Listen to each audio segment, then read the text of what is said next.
অনেকদিন আগের কথা। একটি ছোট্ট গ্রামে রাজা আদিত্য ছিলেন একজন প্রকৃত মানবিক নেতা। তার রাজ্যে সকলের প্রতি তার দায়িত্ব ও কৃতজ্ঞতার জন্য বিখ্যাত ছিল। রাজ্যটি ছিল পাহাড়ের নিচে নদীর ধারে অবস্থিত। সেখানে কৃষকেরা চাষাবাদ করত মনের আনন্দে। শিশুদের হাসি আনন্দ ছিল এবং বৃদ্ধদের স্মৃতিতে ছিল সুখের কাহিনী। তবে হঠাৎ একটি বিশাল বিপদ এসে উপস্থিত হলো। নমস্কার বন্ধুরা, আমি সুমন্ত আছি আপনাদের সাথে। এই ধরনের রহস্যময় বিষয় জানার জন্য আমাদের চ্যানেলটি সাবস্ক্রাইব করে রাখুন। একদিন গ্রামের বাসিন্দারা নদীর পাশের জঙ্গল থেকে অদ্ভুত আওয়াজ শুনতে পেল। সবাই সেই আওয়াজ শুনে ভয় পেয়ে গেল। গ্রামের মানুষজনের মধ্যে গুজব উঠল যে সম্ভবত সেই অদ্ভুত আওয়াজের পিছনে একটি বিশাল সাপ রয়েছে যা তাদের আক্রমণ করতে আসবে। রাজা আদিত্য এই সংকটজনক অবস্থায় একটি জরুরি সভা ডাকলেন। সভাটি অনুষ্ঠিত হলো রাজপ্রাসাদের ভেতরে, যেখানে একটি সাহসী যুবক বিক্রম উপস্থিত ছিলেন। রাজা আদিত্য বললেন, আমাদের এই সংকটজনক অবস্থায় কিছু করা উচিত। আমাদের এই বিপদের মোকাবিলা করতে হবে। যদি কেউ সাহসী হয়ে এই সমস্যার সমাধান করতে পারে তবে আমি তাকে সম্মান জানাবো। বিক্রম, যিনি একজন সাহসী যুবক ছিলেন, এবং তিনি সাহস নিয়ে বললেন, মহান রাজামশাই, আমি এই সাপের সাথে লড়াই করব। আমি নিশ্চিত এটি আমাদের গ্রামে বিপদ সৃষ্টি করেছে। আমি চেষ্টা করব ওই সাপটিকে বিভিন্নভাবে ভয় দেখিয়ে গ্রাম থেকে বার করার। সবাই বিক্রমের সাহসিকতা দেখে অত্যন্ত মুগ্ধ হলেন। রাজার আদেশে তিনি নদীর দিকে রওনা হলেন।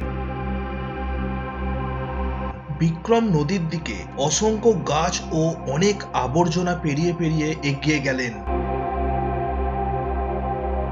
অবশেষে সে একটি বিশাল এবং কালো সাপের মুখোমুখি হলো, যে নদীতে সাঁতার কাটছিল। সাপটি বিক্রমের দিকে তাকিয়ে বলতে লাগলেন, হে মানব, কেন তুমি আমাকে বিনা কারণে ভয় দেখাও? বিক্রম চিন্তা করে বলল, তুমি আমাদের গ্রামে ভয়ের কারণ হয়ে উঠেছো। যদি তুমি এখান থেকে চলে যাও তবে আমি তোমাকে কোনো ক্ষতি করব না। সাপটি সেই কথা শুনে হাসলো এবং বলল, আমি তো এখানে জলের সন্ধানে এসেছি, তোমাদের আমি আক্রমণ করব না। সাপটি আরো বলল, কিন্তু কিছু না কিছু আমায় করতে এলে তোমাকে রুখে দেবো। তখন বিক্রম বলল, তাহলে আমাকে তোমার বিরুদ্ধে লড়াই করতে হবে।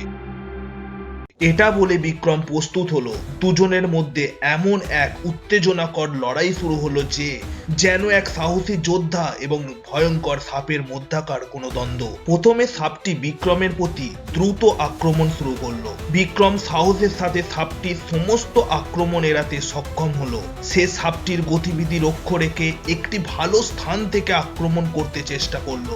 লড়াইয়ের মধ্যভাগে বিক্রম এক মুহূর্তের জন্য পিছিয়ে গেল এবং সাপটির বিষাক্ত দেহ তার দিকে চলে আসতে লাগলো। সেই মুহূর্তেই সে মাটিতে পড়ে গেল, কিন্তু তার হৃৎপিণ্ডে সাহস অটুট ছিল। সে দ্রুত উঠে আবার লড়াই শুরু করলো। সব শেষে সাপটি বিক্রমকে খেতে যাচ্ছিল। তবে বিক্রম তখন তাৎক্ষণিকভাবে ভাবছিল, এখনই আমার সঠিক সুযোগ। দ্রুততার সাথে তিনি অ্যাকশনে চলে এলেন এবং সাপটিকে একটি শক্তিশালী আঘাত করতে সক্ষম হলেন। তারপরই বিক্রম চিৎকার করে বলল, আমি একজন মানব, তোমার ভয়ঙ্কর আক্রমণ আমি শেষ করব। এক পর্যায়ে সাপটি যুদ্ধ করার শক্তি হারিয়ে ফেললো এবং সাপটি বলে উঠল, তুমি আমাকে মারলে তোমাদের রাজ্যে অনেক বড় বিপদ হবে। তুমি জানো না আমি কেবল একটি সাপ নই, আমি সেই কালা জাদুর অংশ। তাই আমাকে মারলে এই রাজ্য পুরোপুরি ধ্বংস হয়ে যাবে। বিক্রম সঙ্গে সঙ্গে বলল, জাদু? তাতে কি হবে? আমি তোমার বিরুদ্ধে লড়াই করব এবং আমাদের রাজ্যকে রক্ষা করব। বিক্রম এই কথা বলার পরই সাপটি গভীরভাবে হাঁপাতে হাঁপাতে বলল, যদি তুমি আমাকে হত্যা করো তবে আমি জানি না এই রাজ্যের জন্য কি হবে। আমি মৃত্যু কামনা করছি। অবশেষে বিক্রম সাপটিকে চূড়ান্ত আক্রমণ করে মাটিতে ফেলে দিল। সাপটি সেখানে শেষ নিঃশ্বাস ত্যাগ করে মৃত্যুবরণ করলো। তবে তার সাথে রেখে গেল অন্ধকারের কিছু রহস্য। তারপরই বিক্রম রাজ্যে ফিরে এসে রাজা আদিত্যকে সমস্ত ঘটনা জানালেন। রাজা হাসলেন এবং বললেন, তুমি আমাদের রক্ষা করেছো বিক্রম, তুমি আমাদের সাহসের প্রতীক। রাজামশাই বিক্রমকে বললেন, কিন্তু দ্রুত রাজ্যের নিচে যে সাপটির জাদু ছিল তা খুঁজে বের করতে আমাদের সাহায্য করতে হবে। কিছুদিনের মধ্যেই রাজা এবং বিক্রম একটি টানেল অভিযানে বের হলেন যা সাপটি ব্যবহার করেছিল। তারা একটি গোপন গুহায় পৌঁছালো। সেখানে সাপটি তার জাদু এবং বিশ্বাসের অভিশাপ রাখত। সেখানে তারা দেখতে পেলেন অনেক ধন সম্পদ আর দেখতে পেলেন পুরানো শিলালিপি যাতে লেখা ছিল, যার হৃদয়ে দয়া এবং মানসিকতা আছে সেই কেবল এই অভিশাপ ভাঙতে পারে। রাজা আদিত্য সিদ্ধান্ত নেন যে তারা সেই ধন সম্পদকে জনগণের উন্নয়নে এবং দারিদ্র্য দূরীকরণের জন্য ব্যবহার করবেন। রাজা ও বিক্রম একসাথে গ্রামের মানুষের সাথে অভিশাপ থেকে মুক্তির জন্য উৎসবের আয়োজন করেন। রাজার মেধা এবং বিক্রমের সাহসে গ্রামের মানুষ মিলিত হয় এবং তারা সকলে আনন্দিত হয়ে ওঠেন।